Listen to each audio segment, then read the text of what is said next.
Hello friends! Today we're going to take another look at our alphabet book. This is the front cover, back cover, and the title.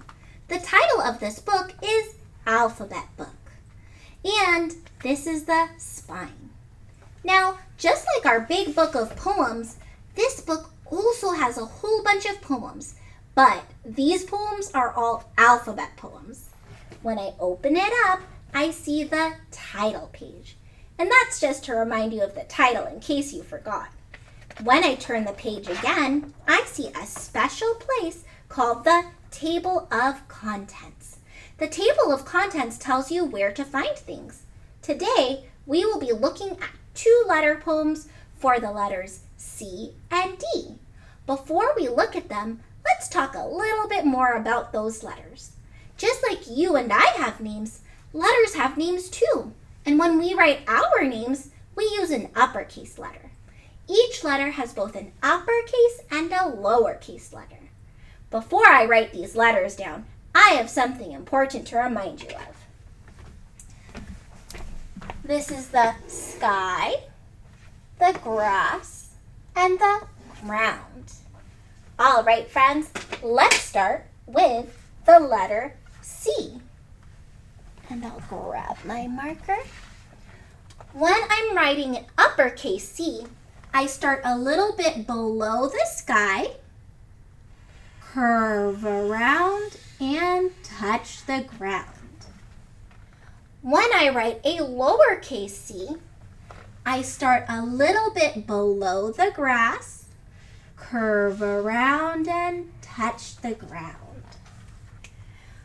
This is the letter C. What do you notice about uppercase C and lowercase c? You're right, uppercase C is a lot bigger. But when I look at the shapes, they look the same, just different sizes. What about where each of these letters start? Well, uppercase C starts a little below the sky, and lowercase c starts a little below the grass. I'm glad we talked about that letter C. I think we're ready to talk about the letter D now. All right, friends. To write the letter D, I start in the sky, vertical line down, back to the sky, and bubble around. That is an uppercase D. For lowercase d, I start in the grass, curve around, touch the sky, slide down, and tail on the ground. That is a lowercase d. Now again, this is the letter D. What do you notice about uppercase D and lowercase d? You're right, the uppercase D is bigger too. And they both have parts that touch the sky, but lowercase d is mostly just in the grass and near the ground. Also, lowercase d has a small bubble that faces the other way. Now let's look at both letters. What do you notice?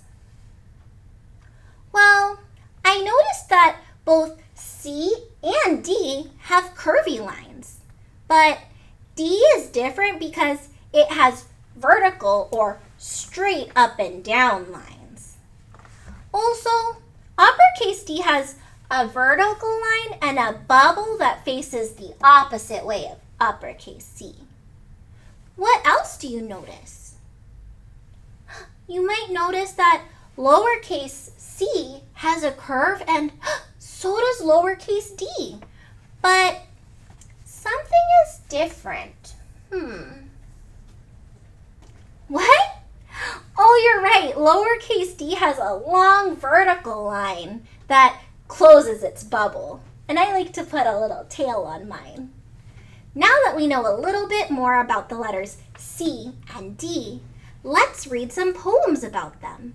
Remember, we can check the table of contents to see where we can find them. I see the letter C is going to be on page 8, and the letter D is going to be on page 10.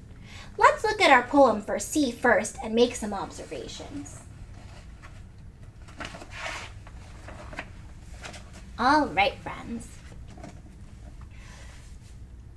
This is for the letter C.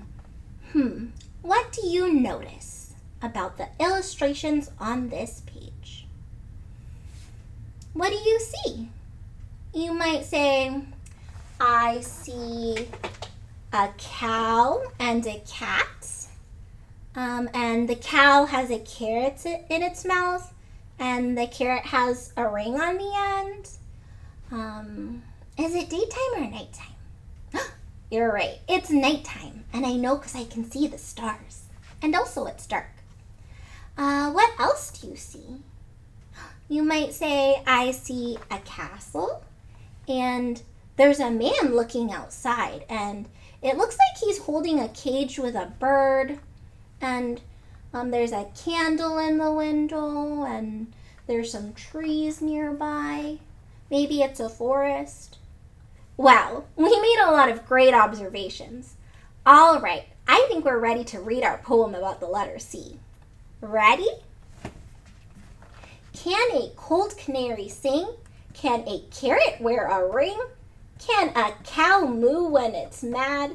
Can a cat frown when it's sad? Can a castle's candle glow?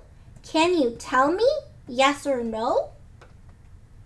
That sure was a silly poem about things that start with the letter C. It talks about if a cold canary, that's a canary, a type of bird, can it sing? Can a carrot wear a ring? Can a cow moo when it's mad? Can a cat frown when it's sad? Can a castle's candle glow? Can you tell me, yes or no? Oh my, that was a lot of fun to read again. Let's look at our poem for the letter D. And remember, before we read it, we're going to make some observations. What do you notice? You might say, I see 3 boys. And it looks like it's daytime because it's not dark. What else do you notice? Where are they? They're outside, maybe on a farm because there's a barn behind them, and there's also a dog running behind them. It looks like he came from his doghouse. What are the boys doing? What do they have? You're right, they're holding some shovels, and it looks like they're digging. And it looks like one of them found a gopher, and this one thinks it's pretty funny. Okay, friends, let's read our poem. Doug dared to dig deep. Dan dug even deeper. Dion dug the deepest yet and found a dusty sleeper. That was such a fun poem. I think you're ready to play a game. If you hear a word with a d, I want you to pretend you're digging, okay? Ready? Doug dared to dig deep. Dan dug even deeper. Dion dug the deepest yet and found a dusty sleeper. Great job, friends. I'm so glad that we got to read those alphabet poems together and talk about letters. I love reading poems with you. You're amazing. I'll see you again later.